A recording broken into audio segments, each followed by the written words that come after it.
Se vienen elecciones primarias en Georgia este 19 de mayo. Votar, votar, votar. Se viene una gran oportunidad para mejorar las condiciones en cómo son tratados los inmigrantes en los Estados Unidos y particularmente en Georgia, con las elecciones primarias, previo a las elecciones de noviembre de medio término. Para los inmigrantes que también son ciudadanos y que pueden votar, esta es una gran oportunidad para mejorar en algún grado las cosas. Para que le pongan oídos, dice más o menos así, compadre. Esta es la cosa. ¿Qué se elige el 19 de mayo en Georgia? Esta es una guía para entender las primarias. El 19 de mayo Georgia celebra sus elecciones primarias. Pero, ¿qué significa eso exactamente? En las primarias, cada partido político, demócrata y republicano, elige a sus candidatos para la elección de medio término, de noviembre de este año. Es decir, no se elige al ganador final, sino a quien representará a cada partido en la contienda real o la contienda definitiva. Sin primarias no hay candidatos. Sin candidatos no hay elección. Por eso este paso importa tanto. Estos son los cargos principales que estarían en la boleta el 19 de mayo para las primarias. Primero, el gobernador del estado de Georgia. El cargo ejecutivo más importante del estado es el jefe de gobierno de Georgia. Aprueba o veta leyes, controla el presupuesto estatal y supervisa servicios como salud, educación y transporte. Sus decisiones afectan la vida diaria de todos los georgianos. Vicegobernador. El segundo al mando del Ejecutivo Estatal. Preside el Senado Estatal y es el sucesor directo del gobernador. Tiene un papel clave en el proceso legislativo. Senado de Estados Unidos. Un puesto en el Congreso Federal. Representación nacional. Georgia, este noviembre, elige a uno de sus dos senadores federales. El Senado aprueba leyes nacionales y tratados y nombramientos presidenciales. Este cargo tiene impacto directo en migración, salud, economía y a nivel nacional. El fiscal general del Estado. El principal abogado del Estado defiende los intereses legales de Georgia, investiga fraudes, protege los derechos del consumidor y hace cumplir las leyes estatales. Es un cargo con impacto directo en justicia y derechos civiles. Tenemos al comisionado de trabajo, que supervisa empleo y protecciones laborales en Georgia, que en el sur en general son un chiste. Administra el seguro de desempleo, protege los derechos de los trabajadores e implementa programas de capacitación laboral. La titular republicana actual es Bárbara Rivera Holmes, un dato relevante para la comunidad latina del estado. También vamos a elegir al superintendente de educación. Este cargo dirige el sistema de educación pública de Georgia. Supervisa las escuelas públicas desde kinder hasta el grado 12 en todo el estado. Sus decisiones afectan el currículum, los recursos escolares y las políticas educativas que impactan directamente a las familias latinas. También vamos a elegir al secretario de Estado, el guardián del proceso electoral, la persona que tiene la autoridad para vigilar el proceso electoral dentro del Estado. Administra las elecciones en Georgia, mantiene el registro de votantes y certifica los resultados. Un cargo que toca directamente la integridad democrática del Estado. También vamos a elegir jueces, que son cargos formalmente no partidistas. Incluidos en la misma boleta, pero sin afiliación de partido, varios puestos judiciales se deciden directamente el 19 de mayo, sin necesidad de pasar por noviembre. Quien elijas puede ser juez, el juez que decida casos en tu comunidad por años. Adicionalmente, tanto la boleta demócrata como la republicana añaden preguntas adicionales como, por ejemplo, si te parece correcto que el FBI tenga la información de los votantes de Georgia o si es ético que multimillonarios sirvan como funcionarios del condado.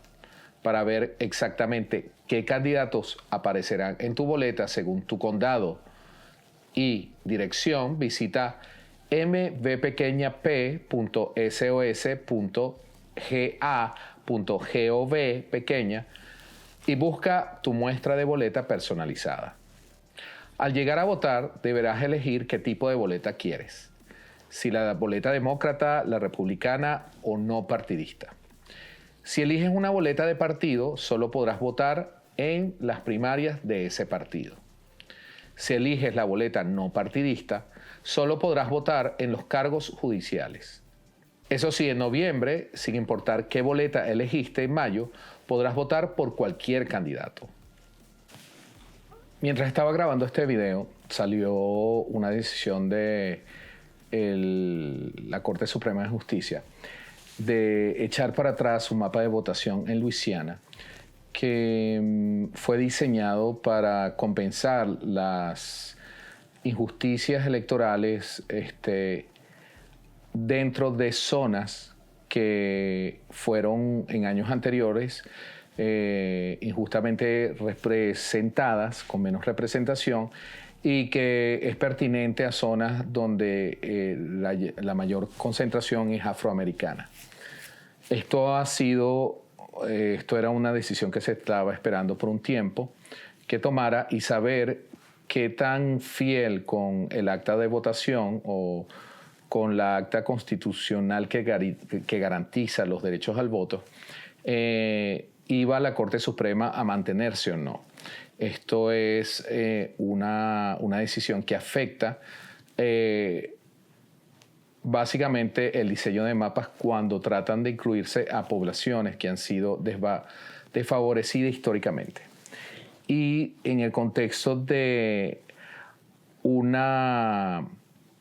tiempo previo a lo que son las elecciones de noviembre, implica también parte de, lamentablemente, la Corte Suprema se mete en esta batalla como una parte interesada en esto de forcejear los mapas electorales, donde los partidos lo que tratan es de tener una mayor cantidad de cargos, diseñando mapas que les van a dar mayoría de votos según esos mapas. Y bueno, esto ocurre una semana después de que en Virginia los demócratas lograron un rediseño del mapa electoral por algunos años, no definitivamente, en respuesta a la administración Trump y los intentos desde Texas de redibujar el estado para favorecer una mayoría republicana. En Virginia sería para favorecer una mayoría demócrata.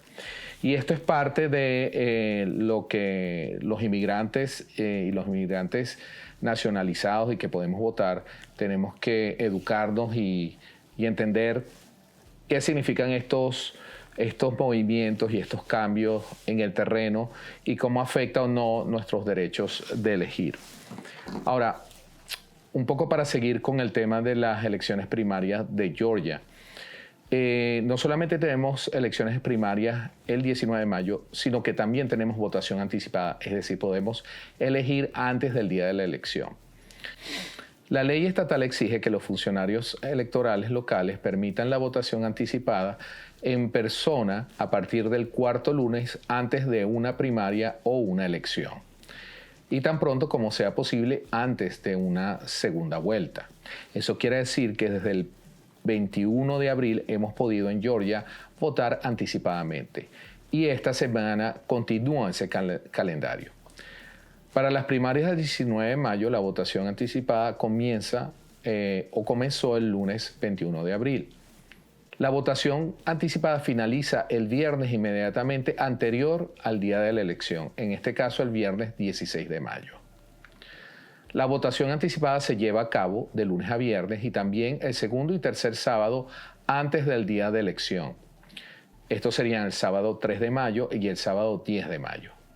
Algunos centros de votación también pueden abrir el segundo y tercer domingo antes de la elección. Sería el domingo 4 de mayo y el domingo 11 de mayo. Asegúrate de verificar las fechas y horarios disponibles en tu centro de votación anticipada.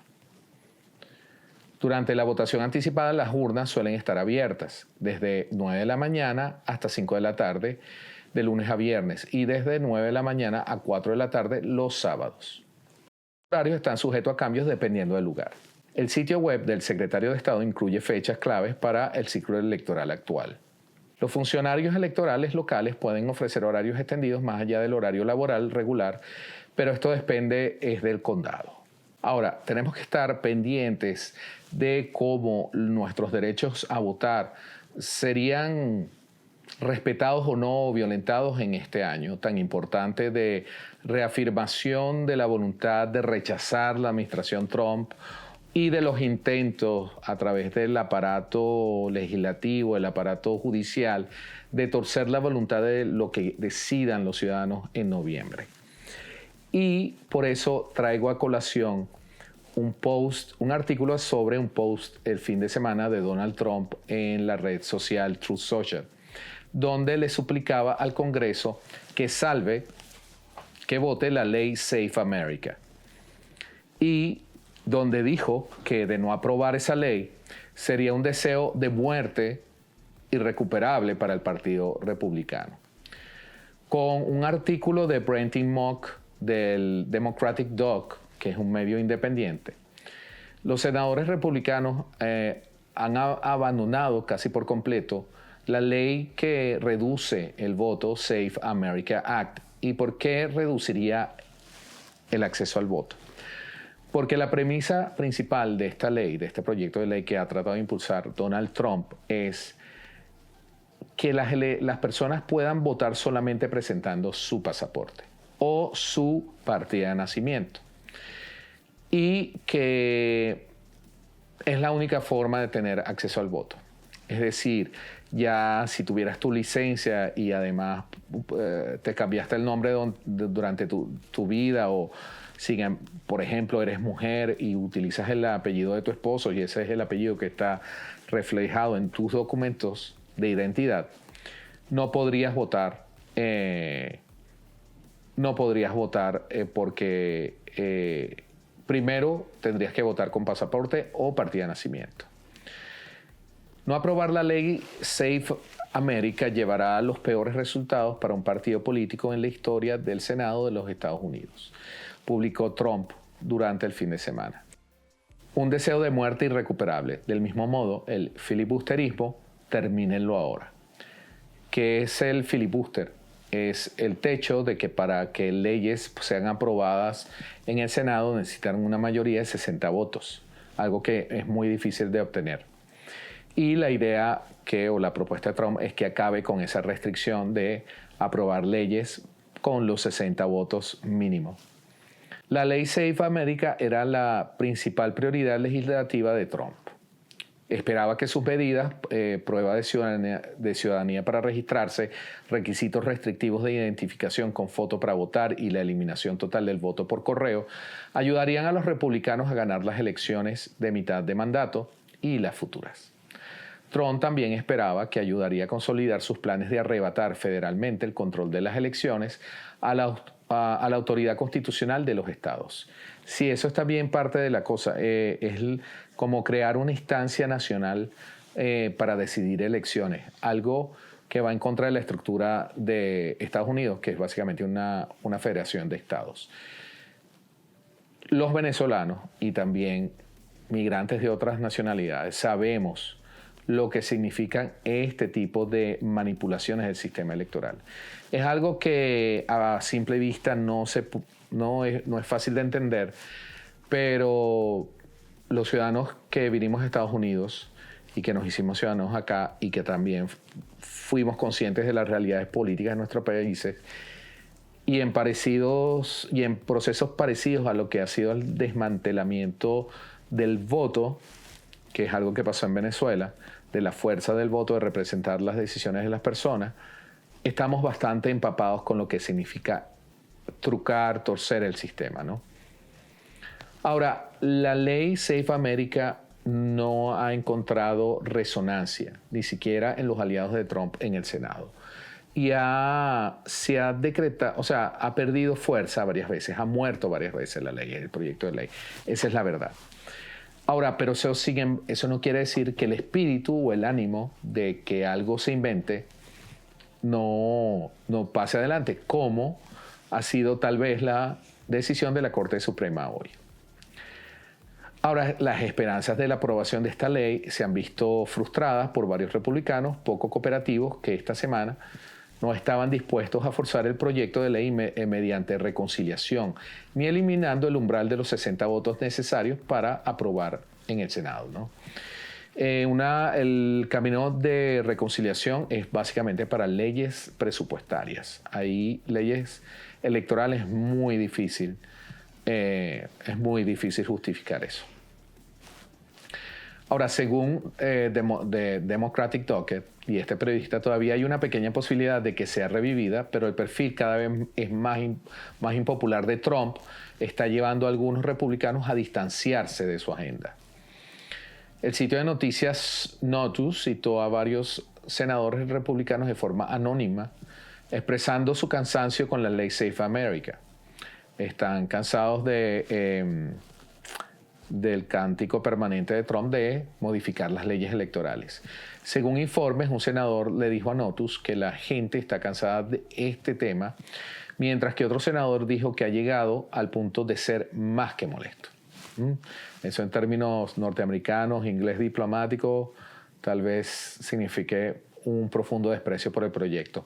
Mientras tanto, Reuters informó que operativos republicanos están aconsejando a los candidatos republicanos de mitad de mandato que eviten identificarse demasiado con Trump, que está empezando a verse a Trump, el apoyo de Trump, como una raya, porque bueno, está empezando a tener el sol en la espalda, y que en cambio se centre en temas locales y políticas de recortes de impuestos. Ahora, aunque la ley de Safe America Act está muerta por los momentos, puede ser un zombie que quieran revivir el presidente Trump y los republicanos. Hace pocos días, la historiadora Heather Richardson Cox, que es una de las voces más lúcidas en narrar, hacer crónica de lo que está pasando, además con una perspectiva histórica, entrevistó al senador de California, Alex Padilla, que uno de nuestros videos en cómo ICE irrumpió en Los Ángeles ha sido uno de los videos más virales que hemos tenido. En esta entrevista fue muy al punto de cómo en el Senado la renuencia de los republicanos y los senadores demócratas han podido contener y proteger en general lo que ha sido el derecho al voto desde esa instancia. Eso no quiere decir que de aquí a noviembre puedan ocurrir algunas cosas de ese índole, ¿no? Para tratar un poco de debilitar la importancia del voto en las elecciones que lleguen. Por ejemplo, Heather Richardson le preguntó qué estaba haciendo, cómo desde el Senado se defiende el voto frente al Safe America Act, ¿no? Y el senador Padilla explicaba que la ley Safe Act o Safe America Act es un proyecto impulsado por los republicanos que deterioraría la democracia al dificultar que ciudadanos elegibles se registren y voten. Para ese momento la ley estaba siendo debatida en el Senado, pero el proyecto ya en ese momento estaba eclipsado por negociaciones sobre la financiación del Departamento de Seguridad Nacional.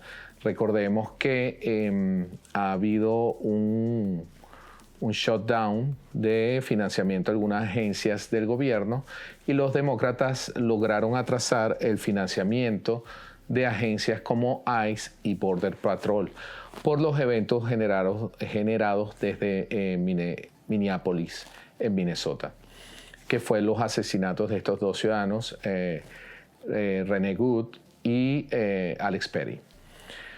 Explicaba Padilla, el senador Alex Padilla, que el proyecto impone un requisito punitivo de identificación para votar.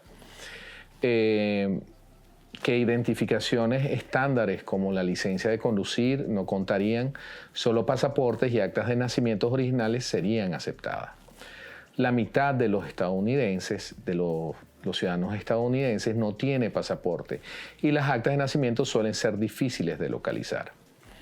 En esa conversación, Heather también preguntaba por qué los republicanos algunos de ellos apoyaban el SAVE Act si el fraude electoral se ha comprobado que es estadísticamente bajo, marginal, no impacta. En esa conversación, Padilla sostenía que el proyecto era una solución en busca de un problema.